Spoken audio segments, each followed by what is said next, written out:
You're watching Fugitive Red Eye, and welcome to another episode of Life of Red Eye, which is a sub-series of Red Eye Raw. Unrelated note, but I am thinking of making the bowler hat a staple of the channel, just because I think that it suits me, and I like doing it in videos. But yeah, that's just a thought. So, today, we got a doozy, right? This is obviously going to be one of the most divisive, heavily opinionated, and politicized videos I have ever done. Fair warning in advance on that. So, if that's not your thing, I would suggest tuning out. If you are unable to accept people of differing opinions, tune out of this one. Simple as that. Alright, now, let me start off by saying, I do not condemn anyone who disagrees with me. I never have, I never will. That's not true that I haven't ever, because when I was younger I kind of did, but I'll get into that. Because today I'll be talking about how my views, opinions, and worldview has evolved over time.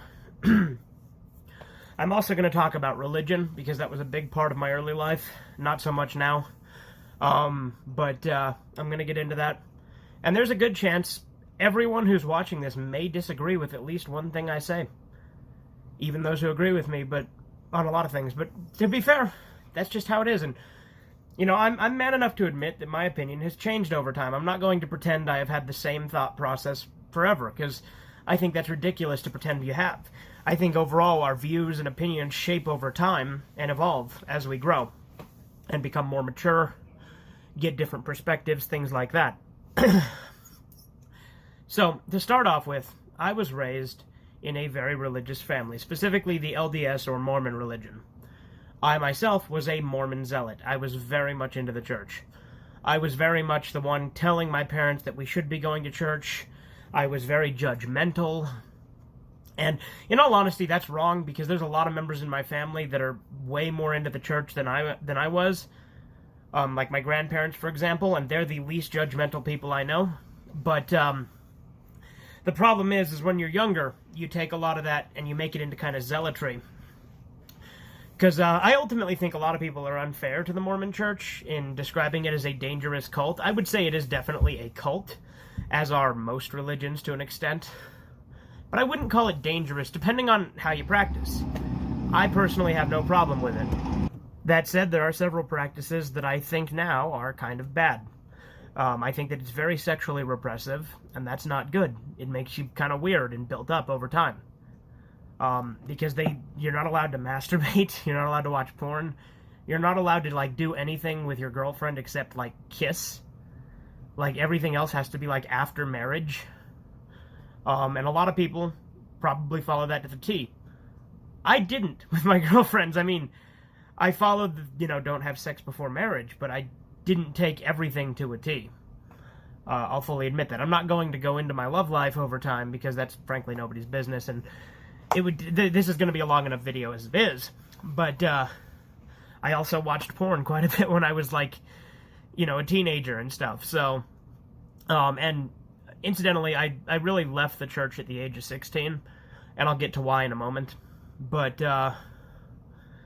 yeah, that shaped a lot of my worldview, and being in the church at the time, I was very conservative, but not because I wanted to be, or rather, not because I knew any other, mainly because I didn't know any other ways. And granted, I think that ultimately was a big part of establishing some of my core values, because let me say that there are some things I have always believed and still believe up until now.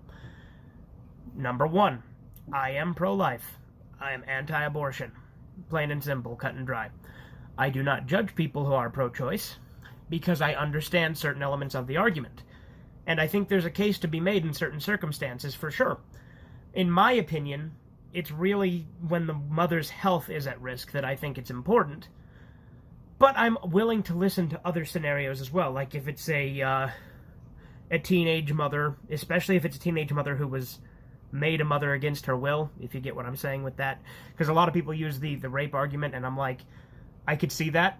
I think that abortion shouldn't be the first instinct, but I could see why someone who didn't choose to put themselves in that position wouldn't want to be in that position. So, I get that. I'm not saying I'm for it in that scenario, but I'm more sympathetic that way. I don't like people, however, who go on and do it as an inconvenience. They're like, oh, got pregnant, better go just get this thing, sucked out of me. And I mean, that's an oversimplification, but, and, I do acknowledge, the potential. Like, I don't necessarily think it should be made illegal, because, I understand the argument, the libertarian argument that, should the state be allowed to force you to give your body to someone else, like, keep them alive, because you just remove them from it, then they die on their own. But I don't agree with that argument, because maternal bonds are much more important than that, and it's not like you didn't know the risk when you were going into it. Maybe some people didn't. I would say that could even be a problem with, like, where I grew up, because here in school, they don't actually teach, proper condom use, things like that. They actually only teach abstinence only, which I think is wrong. But it's because of the church's influence in this state. So, although with religion, I think that people are unfair to the Mormon Church, I do think that there are a lot of problems with it. And I think that different congregations have more or less problems depending on who you're going with. Different areas we've lived in have had different people be more judgmental, less judgmental, just depends. Another view that I have always had, and probably always will have, is I'm pro-gun. I am. And that's the argument that was on stream. There you go, I finally revealed. You remember how I always say on my Dragon Ball Z Budokai stream, there was a political argument I had. It was pro-gun. And, what the person said was, basically he said he didn't think more guns would cause less violence, and I said, if you're able to defend yourself from someone who has a gun, you can do that. And he just kept obsessing over how you're going to defend yourself if you're dead. It's like, well, you shoot him before he kills you. I don't know what's so hard to understand about that. Like, you see a guy with a gun, if you see him open fire on someone else, you turn and you stop him from taking other people out. Like, what is so hard of a concept? Even if you're anti, how can you not get that as a concept? You know what I mean? And then I foolishly said there could be mass stabbings if there's no mass shootings, and then he said mass stabbings wouldn't be that effective.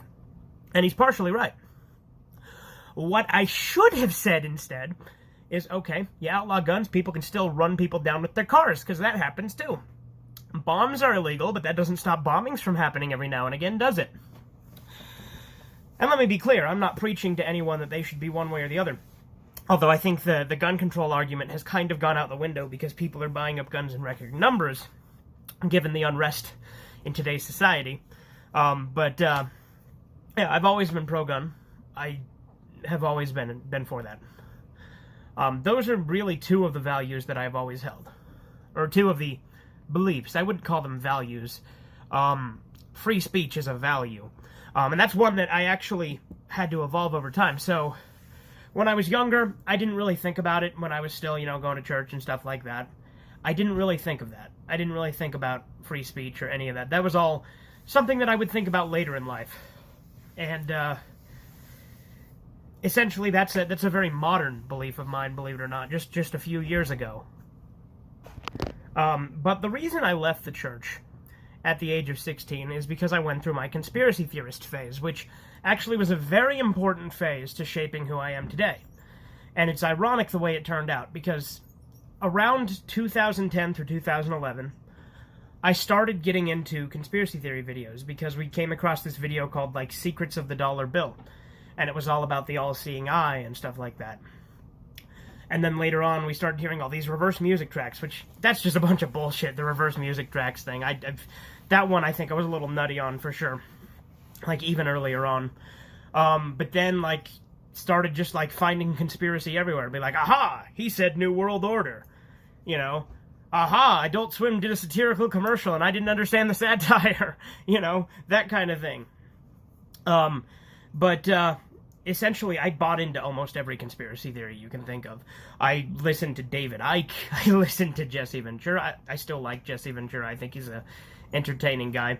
I don't agree with all of his politics, but I do think he's a fairly well, maybe rational's not the right word, but I think he's he is kind of rational. Like, he has some kooky beliefs, but he's overall one of the more rational conspiracy theorists. I also used to listen to Alex Jones.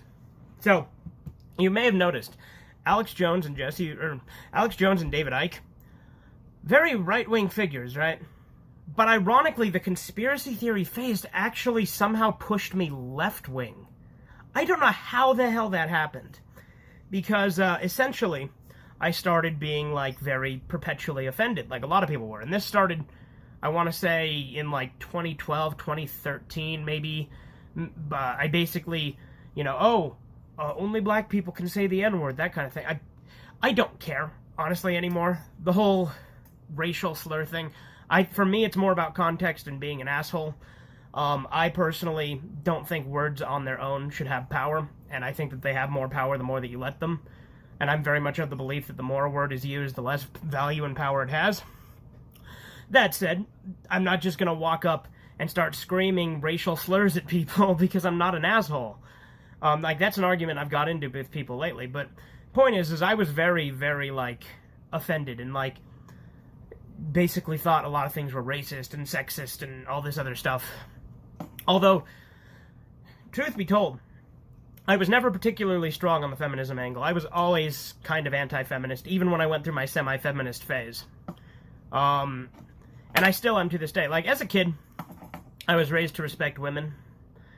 And I think that was an important value at the time, but I would say respect people in general is much more important. I think respect women is kind of exclusionary, and it makes you kind of think of yourself as lesser to them, or, in pursuit of them and things like that. But as I got older, I realized that women can be very manipulative, and so can men. They can. But that's just what I've discovered. And, frankly, I think respect people in general is much more important, and I think differentiating between women and men like that is just divisive, and I think that's lame. I like to look at people as individuals, and that's something that rose later in time. Because, legit, there was a time when I was working at McDonald's. There was this stoner that used to work the grill at night, and he got me. He got me good. He pointed out a bit of cognitive dissonance that I think helped me see the error of my ways when it came to being, perpetually offended. And what he said was, he said, do you think it is racist for someone to say, brown pride? And I said, no, that's ridiculous. Why would it be? And then he's like, okay, do you think it is racist to say white pride? And my brain, malfunctioned. I'm like, no, I guess they're both racist, which, in all honesty, I don't think taking, to be happy in who you are no matter what you are, I don't think there's a problem with that. I think pride is a strong word, and I think that it has been sort of appropriated by a lot of hate groups. But I don't have a problem with being happy with who you are. No matter what, white, black, yellow, red, all colors, white, black, all colors, all backgrounds, you know what I mean? I think that everyone should be seen as individuals and should be happy with who they are. If you're overweight, I think you should strive to be better, but I think that you should be happy with who you are. I'm overweight. I am. And I've accepted that. Now, I'm not going to turn around and say healthy at all body sizes, because I think that's fucking retarded, but point is, that was the whole thing, right? So, later on, I started to wake up a little bit. A lot of it was I started watching some anti-feminist stuff on YouTube. And the reason I started getting into that is I saw a lot of obnoxious feminist stuff online, too. And I think just how obnoxious feminism was, it was what kind of pushed me away from the whole social justice narrative. Before it even really was a thing. 2013, 2014, I was starting to see, okay, this is really fucking obnoxious. I don't like this. And I started, to think, oh, well, people shouldn't freak out over words and things like that. I started to very much wake up on a lot of these things. But it was a very slow awakening, because I still held some dumb beliefs. Or, in my opinion, dumb, I should say. If you have different beliefs than me, I'm not going to belittle you and say you're dumb. But in my view, I was an ignorant person when I was younger. And I'm not saying people who disagree with me are ignorant. I'm just saying I was very ignorant at the time. In fact, ironically, I used to be very, anti-gay when I was, I don't know, a kid. But I think that came from the religious zealotry, as I said. as I got older, I've been very accepting of it, because I'm very pro, like, gay marriage and whatever. They can do what the hell they want. You know what I mean? I've never had a problem with that. And I've never had a problem with people being gay. You know, if people want to identify as something else too, I don't have a problem with that now either. I do think that some people do it as a trend. I'm not gonna lie. I do think that there's a lot of made-up stuff, because I'm not gonna believe there's more than 2 genders. You just can't convince me of that. I'm sorry. If you believe that there is, I'm not going to judge you, as long as you're polite and reasonable with me. That's just how I am. And that was the whole argument with, like, the Devilman Crybaby Rio thing, right? Here's the thing. I've never understood, like, I mean, I guess this isn't really how it's evolved. This is my current thoughts I'm talking about now, right? I don't understand how people can say that every aspect of their personality can be like a gender trait. I think that's so stupid. Like, just because you think or act more one way or the other does not necessarily make you a different gender. I think that's fucking stupid. Like, tomboys act like guys. They do traditionally masculine things, but they're not, you know, transgender. They're not trans men. They're just tomboys. And I've never understood why modern-day people have to make every personality trait into a gender, or an aspect of gender, or why gender identity is so important. I've never got that. And if that's something that's important to people that are watching this, you know, I mean, I'm not going to judge you, as long as you're not, you know, an asshole. That's really what I say. Anyway, as I was saying, I started watching this anti-feminist stuff on YouTube, and I basically started to say, okay, yeah, this is annoying. And then, as I started going to college, everything was pretty normal, actually. It was in college that I really developed my anti-censorship stance. Because prior to college, I was kind of pro-censorship, because I would legitimately, unironically use the think of the children argument when it came to, like there was a Proactive commercial that they showed boobs on TV. And I immediately said, well, you know, kids could be watching that. I honestly think that I was just trying to sound, like, more virtuous than I was to virtue signal, as it were. I think that that's something that's, that I kind of did at that point. It's true. On top of that, I, over time, really my anti-censorship stance started to come about with people trying to blame video games and movies for violence. And I've never agreed with that. I've never agreed with that stance. I think that's stupid. And that's why over time, I began to be more and more anti-censorship. And it had to do a lot with realizing that a lot of, like, being, like, repressing stuff just doesn't help. It just makes you weird and tilted. As I said, you know, during, you know, 5th grade, I did kind of, actually, have I told that story yet? I don't think I have. But I went through, like, sort of a mental institution sort of thing, right? And I was given all this sort of experimental medication and stuff, which I'll get into more at length in a later story. So that was an interesting thing, because I acted out a lot. And I think a lot of that was repression, like repressing, you know, a lot of stuff to try and be more of a good person, to try and be more virtuous. And I think that ultimately caused more harm than good at the time. And, like, granted, it wasn't like a real mental institution, it was a treatment center. But it's because I acted out a lot, and I used to do a lot of crazy shit when I was younger. But anyway, like I said, that's another story for another time. I can't get into absolutely everything today, because this is going to be long enough as it is. So, come around 2015, 2016, I had already formed my very anti-censorship stance. Then the rise of social justice came around. I was immediately averted to that. Like, I already was kind of social justice-y prior to this, like, you know, 2013-ish, 2014. But I had changed by, like, 2015-ish, kind of, for the most part. I still, you know, was on my way to becoming who I am. And I still bought into some stuff as it came out. So, in 2016, when now President Trump was running for office, I was initially very anti-Trump. I was. And if you watch, like, Captain Shame, there were Trump jokes in it.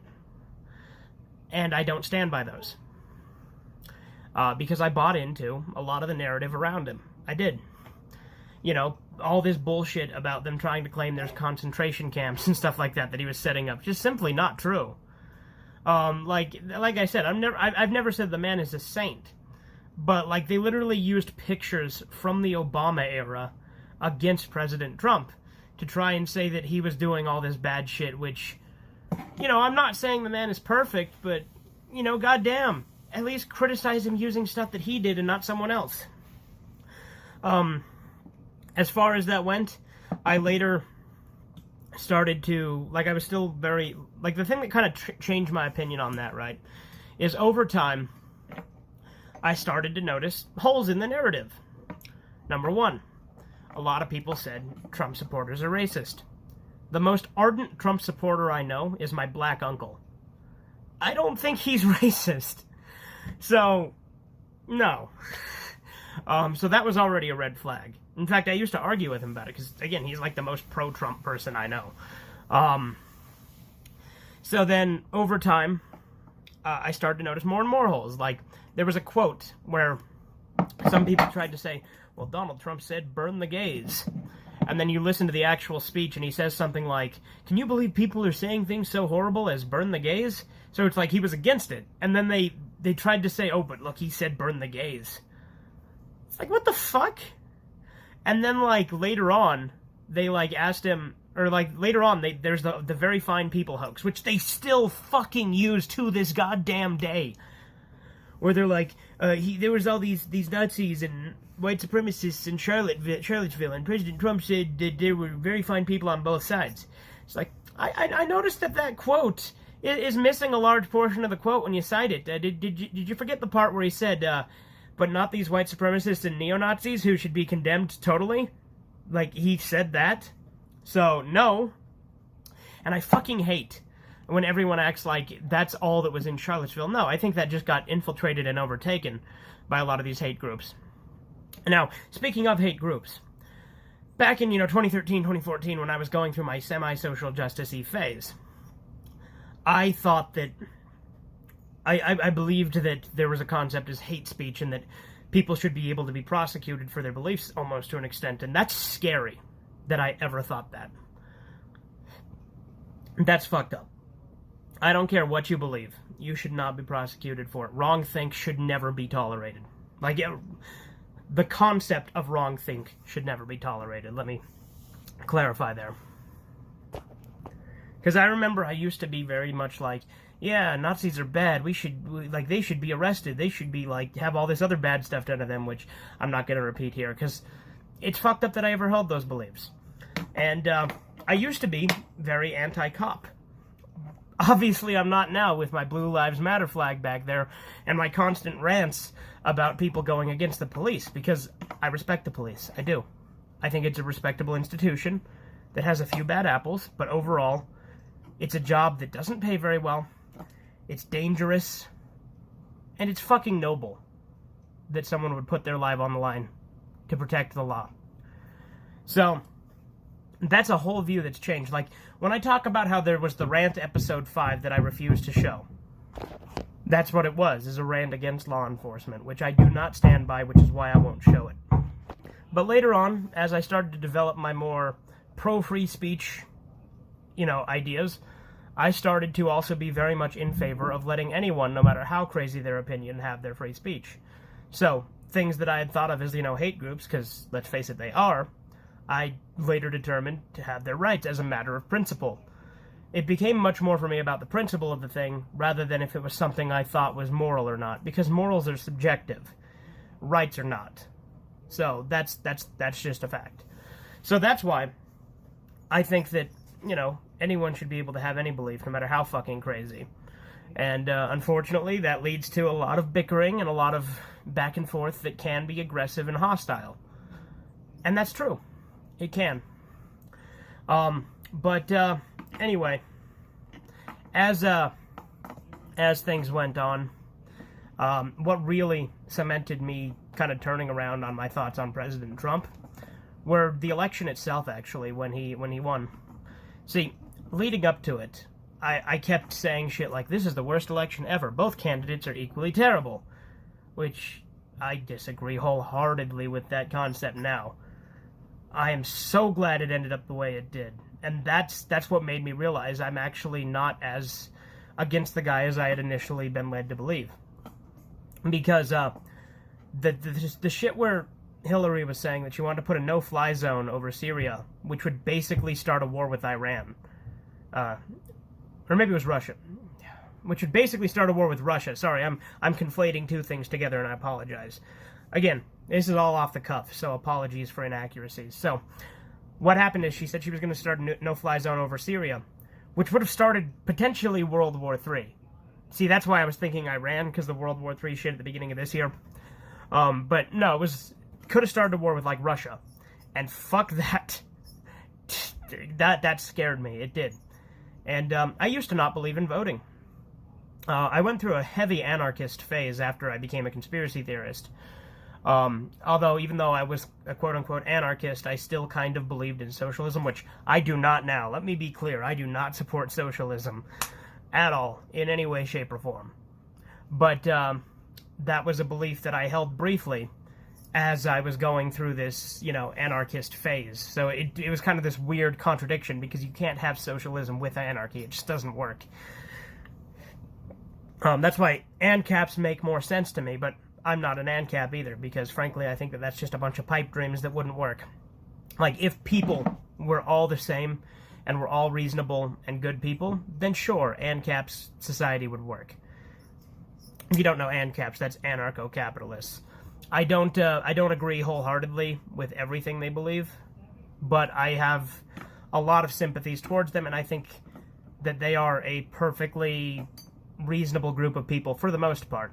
There's a few things I very heavily disagree with them on, like I don't agree with privatization of the police force. I don't agree with removing all regulations on corporations, because I think that could lead to corporatism, which ultimately would, create monopolies and things like that, which I'm against. And you see what I mean? Like, I'm moderate on a lot of things. I think that some regulation is necessary, but over-regulation is bad. And, like, when I was in college, I wrote a thesis on that, and my history teacher told me my thesis wasn't very good, when I said that, history is cyclical, in the fact that, so monopolies come, they are abusing and controlling the people, so the government steps in, regulates, eventually they over-regulate, so the companies and people start complaining, and so they turn back the regulation, and then later on monopolies come back again, people complain, and the government puts more regulations again. And it was just a constant back and forth. And that was what I got in the lessons we were taught in that history class. With things like the Haymarket and the Dust Bowl. But, he told me my thesis wasn't very good, and that I brought up a lot of irrelevant points, but okay. That's the frustrating thing about subjective stuff, But as far as that went, like I said, I'm very moderate when it comes to economic policy. I think that some regulation is necessary, but I think as little as possible. So I'm very much for very small government, but government for sure. I'm very much for intervention within the states, let me be clear. But not crazy intervention. And I think the state government should ultimately have more power than the federal government. I think that that's very important, because every state functions differently. Which brings me to another argument. I used to be against the Electoral College. I used to think that everyone should just be one person, one vote, and that's how it should be counted. I used to think that's how the president should be elected, is based on the popular vote. I no longer agree with that. I actually have come to understand and appreciate the Electoral College, and let me explain why. The Electoral College takes the popular vote from all the states, and each state has their own popular vote, which determines what their electoral vote is. And each state is given a certain amount of electors. So, for instance, California has 55 electors. Utah, in contrast, has 6. That means that California still has more power than Utah or Nevada or Wyoming. In fact, I think California still has the most power. But they don't have all the power, because it's weighted. Because each state is given a say now. You see, if we left it up to the popular vote, the only opinions that would matter would be California and New York. Now, I know some people are probably thinking, well, now only swing states matter. For the most part, I would say you have a point. But swing states are not a static thing. They are constantly changing. A state that is considered a swing state now wasn't a swing state 10 years ago. It's a constant shift. And that's why I think the Electoral College is ultimately better, because each state has different needs. And so for California to dictate what the whole country needs, I think is wrong. I definitely sympathize with people who are like, well, one person, one vote should be how it is. I think that's true for local and state governments, because if it's for your state and your state's needs, that's one thing. But the country isn't California. The country has rural, urban, suburban, and several other types of areas. And each of those areas require different types of things to maintain, different policies to run and function, and to just base it all on, like, California and New York just wouldn't work. Because California is very, very, I don't know if it's urban. It's kind of urban. It's like modern, like metro kind of. Well, not metro. I don't know what the right word for that is. But California has a lot of beaches, and it has Hollywood, and it's very global elitist almost, like, because it's got a lot of Hollywood and that kind of influence. And New York is very urban. It's like one of the most urban states there is. You know, big cities, big city life. Big cities, big city life. But like, take Wyoming. It's very rural. You know, your nearest neighbor, the joke is 5 miles away. So they're not going to need the same kind of maintenance and economy that a state like New York is. And that's just how the country is. It's like several, like, the U.S. is basically 50 mini-countries controlled by one central country as well. That's how it functions, and that's how it's designed to function. And that's why I think that it's important that we have the systems in place that we do, because I think it's more accurate of what the American people want overall. Because, sure, there are more Californians than most other places, but they don't understand what it's like to live in Utah or Alaska or Wyoming or Hawaii. Although I think Hawaii and California are both very blue states, but that's a whole other thing. But they don't know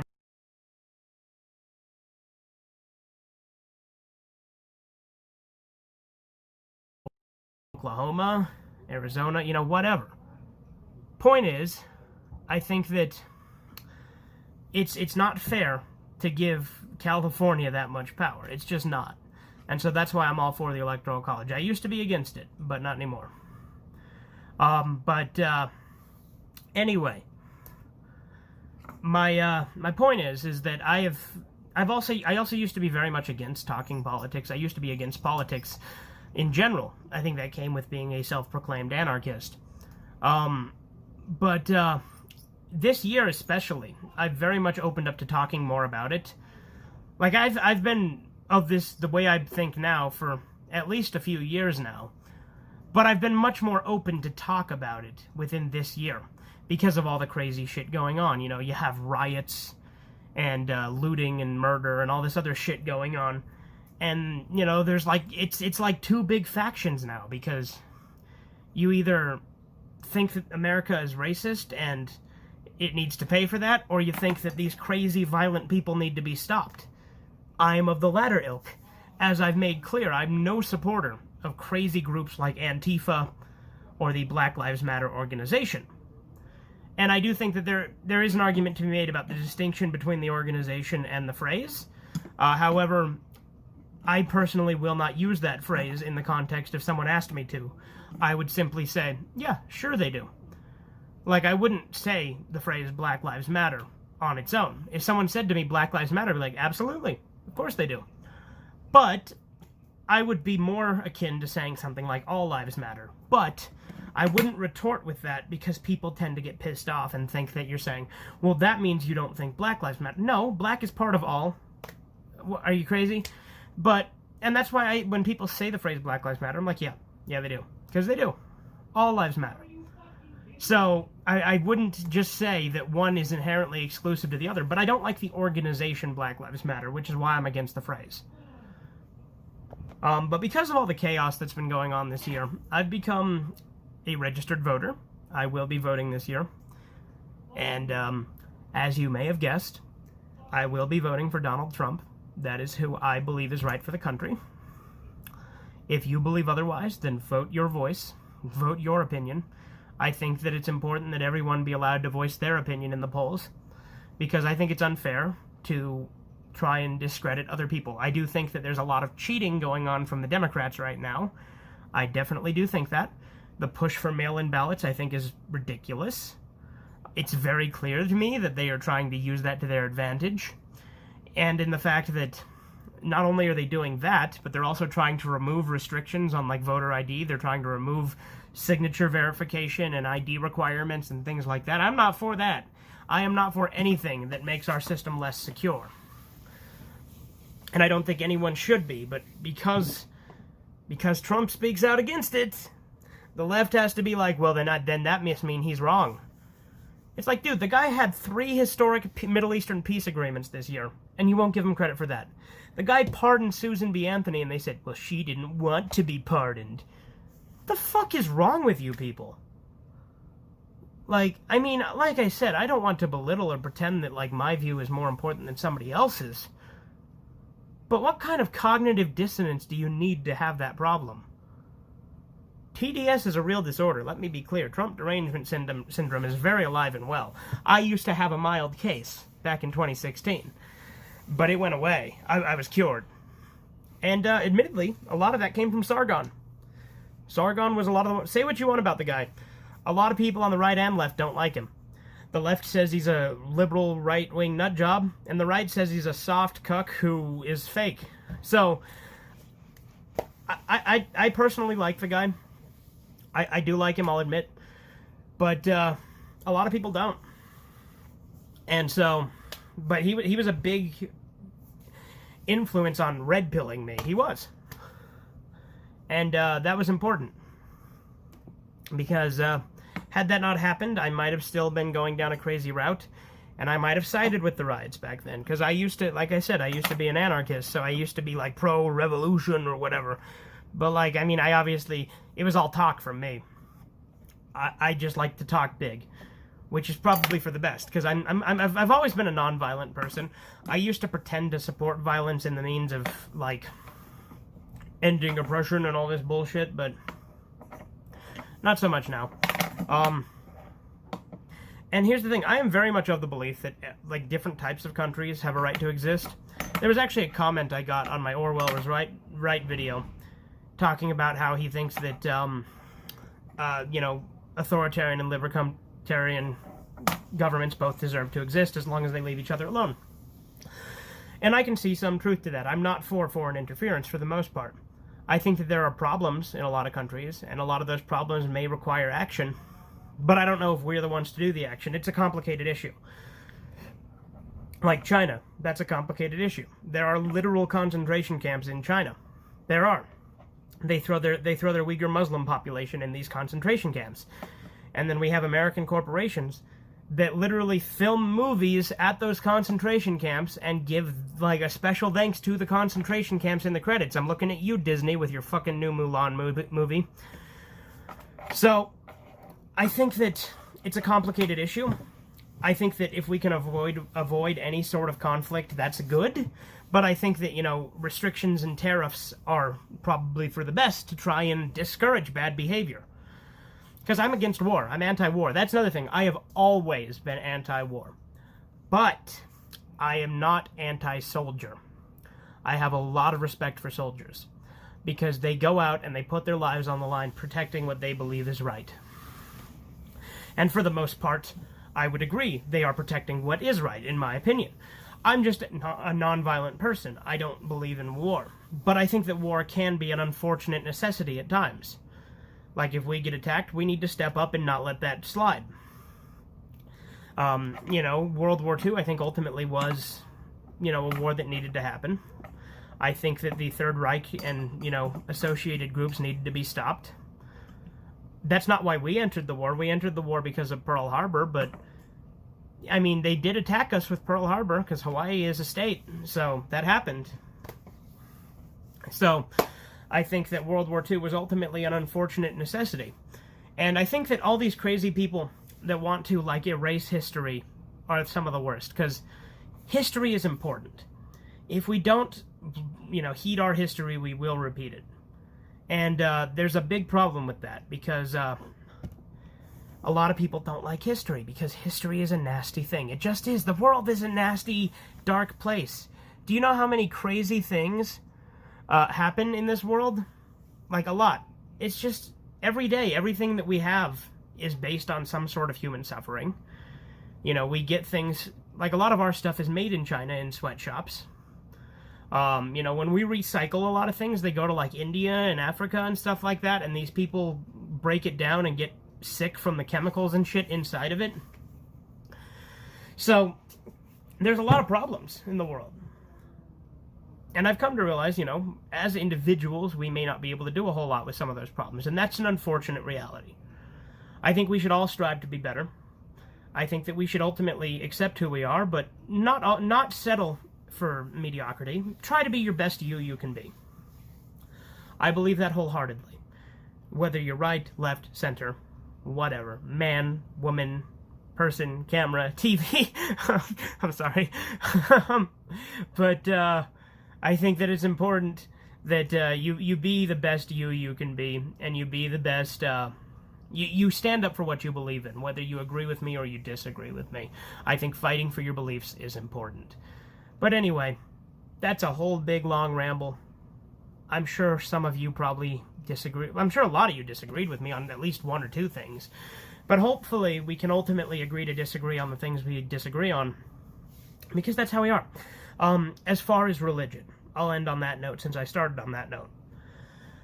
I no longer practice any sort of religion. However, I would not describe myself as an atheist. I would describe myself as an agnostic, and someone like Logic would argue that that would make me an atheist because I don't necessarily believe or disbelieve. But here's the thing. I think I would be more likely to be considered an agnostic theist rather than an agnostic atheist, because I do still think I ultimately believe in some form of God, and I still pray occasionally and things like that, so that's how I am. But I don't really necessarily believe in organized religion. But I think everyone should have a right to practice whatever religion they want. I mean, that is a fundamental human right here in the U.S. Okay, I'm adding this bit on in post, because since the recording got split, since I've already edited together two things, figured might as well throw this one in the middle, because I forgot to mention this. But I used to be much more for the death penalty back when I was younger. I'm completely against it now. I'm all for self-defense, but I don't think that the state should have a right to, just execute someone after they have them in captivity. I'm also a firm believer in redemption now. Again, I used to be much more judgmental, but I'm much more, I think that redemption is much more important than punishment, in my opinion. I think they both are important factors to the legal system. But, in my opinion, everyone deserves a chance at redemption. And sometimes that redemption does involve them being locked away from society, but I don't think that means they should be condemned. Because I don't really think of anyone as irredeemable. There's a lot of things that are a lot harder to redeem, and sometimes that part of that redemption involves, like I said, being locked away from society, unfortunately. Because if you are considered to be a danger, like if you're just going to go out and kill someone, maybe you do need to be separated, unfortunately. That's just what it is. That's not to say I don't think murderers can be reformed and reintegrated. I think it depends on the circumstances. Because there have been several instances where murderers do get released later on. I think it just depends on the degree, why it happened, how it happened, and ultimately I also think a large part is the age of the person when they committed the crime. But that's a whole other thing. I'm very big on redemption. Again, I'm for self-defense, but I don't think that you should be executed after the fact for a crime. I think that sentencing is one thing. But on the other hand, if a prisoner of a specific crime, and it depends on the crime, if they were to say, I'd rather be executed than spend time in prison, then I'd say execute them immediately. Now, granted, maybe you want them to think about it, and that's a whole other thing. Maybe they do need a sentence before they're allowed to make that choice, but I think it should depend on the circumstances, too. I think everything should be circumstantial. In all honesty, everything should take place on a case-by-case basis because the world is crazy. It's a lot of gray areas, not a lot of black and white. But anyway, yeah, that's just a little piece I'm adding on. I'll go back to past me now. And I think that as they say in the IT crowd, this is a quote I really like, even though it's from a really funny source. So, the IT crowd, if you don't know, is a British comedy, and there's this scene where is the character's name Brian Renham or fuck, I don't remember. It's Dennis Renham? No, not Dennis Renham. That's too close to Dennis Reynolds. Whatever, the new boss, right, who's played by that really, like, over-the-top guy, you know, the guy who voices Mr. Volcano, you know, Volcanicity, that guy. I love that actor. But there was a scene in the IT crowd where he's, like, dating this woman, and she's telling him all this stuff about herself, and she's like, I used to be a man, and he's like, hey, it takes all sorts to make the world. I really like that quote. He misheard her. He thought she said she was from Iran, and then when he actually found out she used to be a man, they get in this big fist fight at the end of the episode, and it's fucking great. But I do think it does take all sorts to make the world, and I think ultimately it's good that we have our disagreements because we keep each other in check, and I think that that's important. Checks and balances, as it were. But anyway, that's my thoughts. I've rambled on for nearly 45 minutes here.